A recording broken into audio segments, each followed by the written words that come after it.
Funny joke. बाबा, बेटा क्या काम करते हो? लड़का, मैं भलाई का काम करता हूँ, लोगों को गुनाहों से बचाता हूँ। बाबा, मतलब?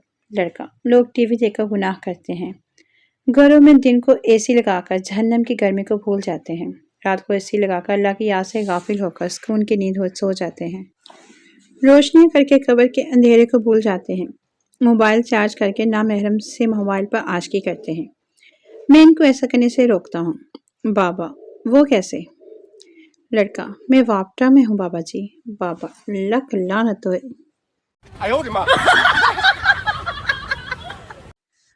Funny joke. वो मेरी कॉलेज के ज़माने की दोस्त थी। 40 बरस बाद एक दिन शॉपिंग मॉल में मुलाकात हो गई। बातों के दौरान कहने लगी, मैंने मास्टर कर लिया है। मैंने भी डबडबाती आंखों से कहा कि तुम्हारे चले जाने के बाद मैंने भी उस्तानी कर ली, अब वो पढ़ाने गई हुई है। No, no, no, no. Funny joke. Faisalabadi. Nurse मुबारक हो, आप पापा बन गए हैं।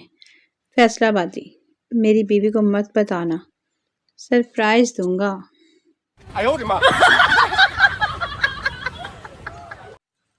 Funny joke. बीवी शोहर से, देखो जी, जब मैं काम कर रही हूँ तब आप रोमांटिक ना हुआ करो।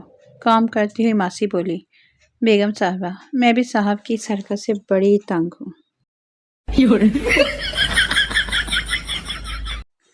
Funny joke. एक रात मेरी बेस्ट फ्रेंड पानी पीने के लिए उठी तो एक चुड़ैल को देखकर इतना डरी कि पूरा हफ्ता बुखार रहा। डॉक्टर चेकअप करने आया, मेडिसिन दी और जाते हुए घर वालों को मशवरा दिया कि किचन में लगा शीशा उतार लें, अगर ये अगली बार डर गई तो उसका बचना नामुमकिन है।